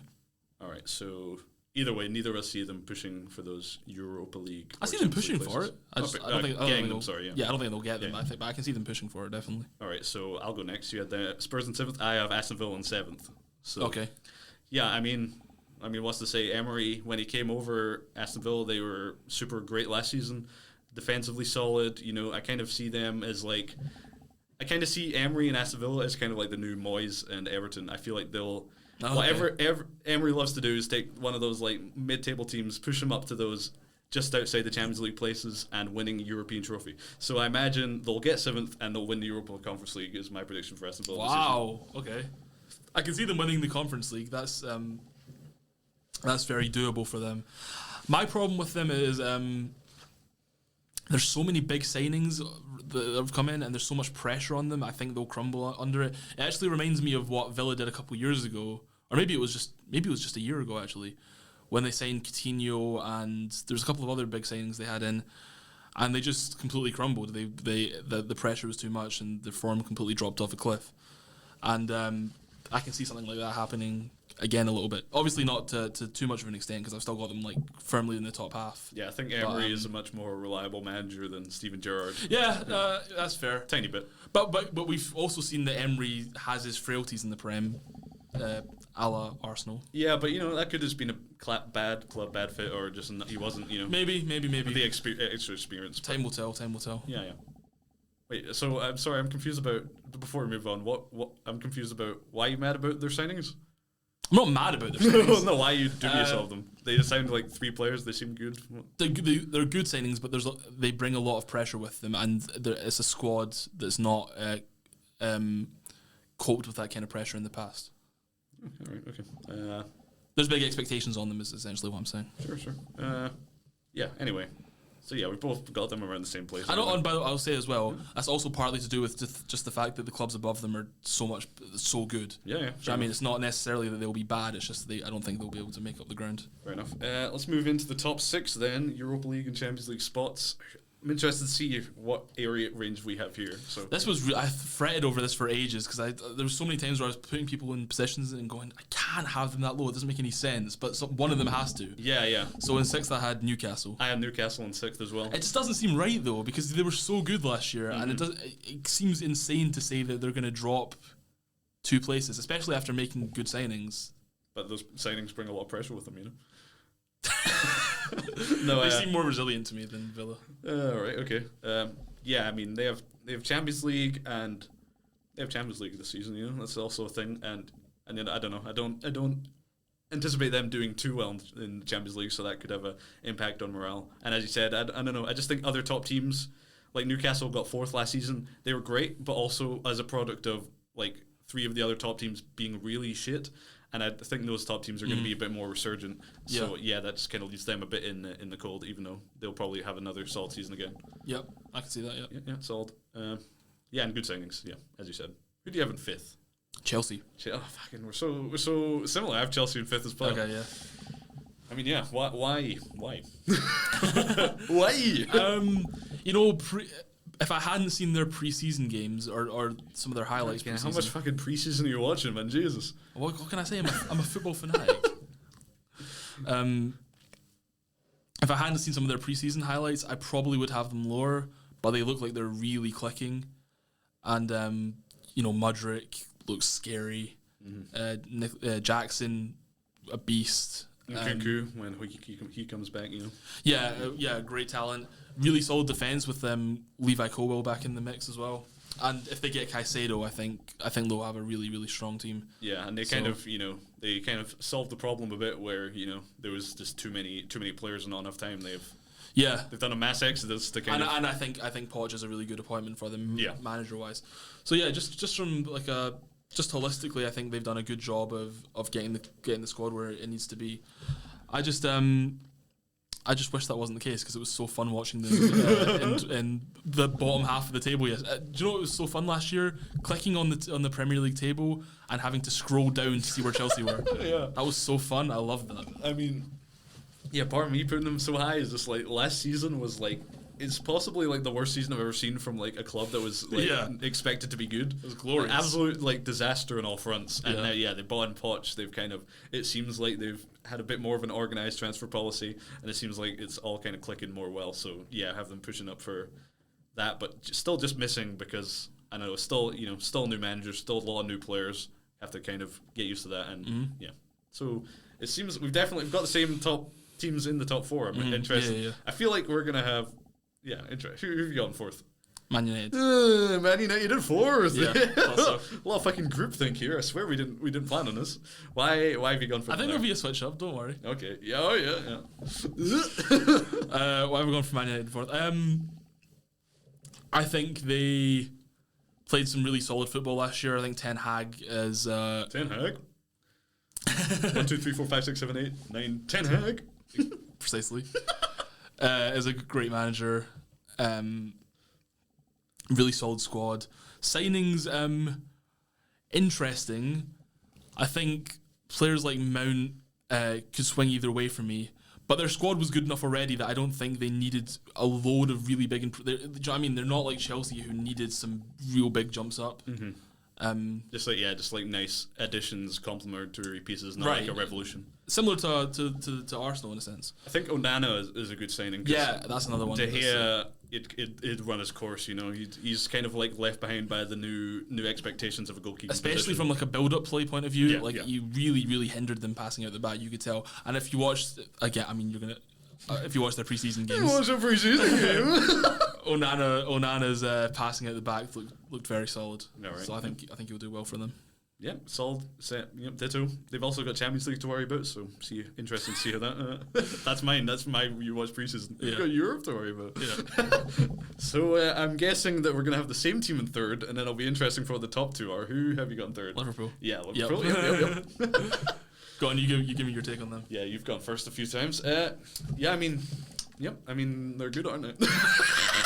I mean, they should be good. Obviously, last season was a bit of a fall-off year, It felt like the end of a generation, like a lot of those players like Hendo, Fabinho, they just weren't up at it, and obviously they've resolved that. They've sold a lot of that midfield that was the main problem area for them. They brought in a few new midfielders, probably looking like they're in for a third one, so that should help. And obviously with the betting in, you hope the other signings like Nunez, Diaz not getting injured, you hope they can play up to their full potential as well and kind of get on that level that Liverpool were before. Yeah. This one is one of the ones I'm least sure about. This for me could swing one of two ways. This could be we've completely overestimated them, and really they're back where they were last year, or a little bit less. Yeah. Because they've lost so many big players and they've replaced so many of them with new players. Or they could be, mounting a title charge. Mm-hmm. It could really swing either way for me. So this is the one I'm least sure about. For me, it's like you just want to get like you're just aiming for like the right area. You want to be like within one or two places for each team. Yeah. So I do think they should be pushing that. But I will say I am leaning towards them being part of a title challenge. Mm-hmm. So I honestly think it will be a 3-horse race this year. For the title. Interesting. Mm-hmm. So I'm not gonna lie, I've just I've had a peek at your prediction, and then I've seen. Oh, you can see them from here. Fuck, okay. And I've seen one of them has a space, and that's in second place. So why don't you tell me why you think Pep is a bald fraud and won't win the league this season? It's not that I think he won't win the league; it's that I think we will win the league. Confidence with chest, baby. Sorry, fairly enough. Okay, we'll just stay with this for for posterity. I have the mighty Arse in second place, and I have Man Boo. City. And I have Man City. Sorry, winning. can we just remind you of the name of the podcast? Stupid Sexy Arse. Yeah, this is where we have unfiltered bias, where we just back Arsenal to the hill and throw logic out the window. I'm sorry, if you listen to the podcast, it's actually one is an Arsenal fan, one is not. I'm here to bring the outsider a bit more, perspective to it. Come on. Fine. So bad, so petty. So I guess we kind of talk about this in like diocese. That's not the word. Symbiosis. Diocese. Whatever. Let's go. You go first and say why you have chosen Arsenal over Man City. That's the way we'll do it. Here's how I look at it. Right? Does Rice, Havertz, and Jurriën Timber get us 6 points, right? Because we lost the league by 5 points, right? Mm-hmm. We were 5 points behind City, essentially, at the end of the season. Right, yeah. So does Havertz, Rice, and Timber get us 6 points? I think Havertz, Rice, and Timber does get us 6 points. Okay. Do I think losing Gundogan and Mahrez and getting in Gvardiol and who else did they buy? Kovacic. Yeah. And then it seems they're still in the market for one more. Do I think the balance of those transfers adds many points or any points to their tally? I don't think so. I think they're just as good, if not slightly worse than they were last season. So I think our signings push us over the edge. I think their signings keep them where they were. I think we win it. Yeah, fair enough. I guess I'll I'll stand up to the mic and say why I think on this Arsenal podcast I still favour Man City slightly. First of all, they've done it before, right? They've been there, done that. They kind of experienced in this, and of course they still have Haaland, who is the most prolific striker and consistent striker in the league. And obviously, your least factor, Arsenal last season they were in the Europa League as opposed to the Champions League. And in that, you don't have to worry as much about it. You can play semi-B team for at least a lot of it, and it kind of gets a less wear on those legs. Yes, being in Europe, the all-powerful factor for South. It's a factor. It's a factor. Don't overlook it. They'll be in Europe as well, so what's the difference? Yeah, Man City I still think Man City have a bit more depth, and they have most of it hasn't changed. Like, a lot of it is the same. They've made minor differences. Obviously, Gundogan is a big loss, but I don't know. I think our depth is pretty comparable now. I think there's probably still a step above if you looked at it objectively, but I think, but it's close now. Yeah, maybe. But we've got very good depth. I still think in a position where I still think like a major injury to Man City won't impact them as much as a major injury will to like one of Arsenal's key players. I think it depends who. Like if Rodri goes out, you're not saying that's having a serious impact on their season. No, I'm just saying in totality. Obviously, like a specific player could be injured for Arsenal and that could fuck them. We can't anticipate that, but I do think Man City's ability to slot in a near like-for-like replacement is slightly better than Arsenal's. Yeah. Again, that's why I'm saying it depends on who it is, because there's certain players they just don't have that like for like replacement. Yeah. Like if Rodri goes out, there's who's gonna Calvin Phillips is not gonna do the job that Rodri does. That transfer hasn't worked out for him. That's well, he's barely played, so I that's why I mean. Say he's been bad yet, but that's what I mean. No, he's not like managed to work his way into the team fully. Yeah, but and then it's, you say I don't know. I was looking at it, and if Man City were to win this season, they'd have won 6 out of the last 7 Premier League titles, which has, I believe, I looked this, you might want to double check, but that's never been done by a team in the Premier League era ever. Yeah, and also 4 in a row has never been done, this will be their 4th. Right. Okay. So they'll be breaking records if they do this. Right. So that's definitely a factor to consider. Maybe something. It's time for something to go wrong. You might think. Yeah. I mean, listen. Okay, just between you and me. Okay. Yeah.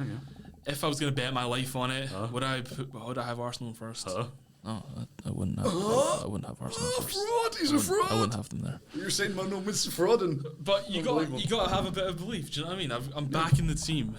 Back in the team. Trusty the process. No, I respect that. I'm not gonna lie. Part of my thinking was also that you would put Arsenal first, so I kind of I'll put Man City first. This is switch up. A little differential and have a bit of debate. Come on. Mm-hmm. But yeah, I feel like barring something fucked going on, I do anticipate this to be It should be like a Man City Liverpool where they're both like fucking pushing it to the last day, and it could like one or two goals and 1 or 2 points could really swing it. Yeah, and I'll say that I do think Liverpool will be in the mix of that. So I think that'll be really interesting to see, like a 3-horse race right down to the last few weeks. Yeah, it's If certainly that does interesting. pan out that way. For a neutral perspective, that's something to behold, isn't it? Yeah, but I'm a bit worried about like you and your stress levels in your heart. Oh my god, they'll be in the mud. I'll be watching from the ICU. Yeah, so I would say stay tuned to Stupid Sexy Arse to see Stay tuned to guys. see if I have a cardiac arrest. Guy's fucking stress breakdown. So yeah, that's interesting though. I am super excited for this season. It should be a fun one.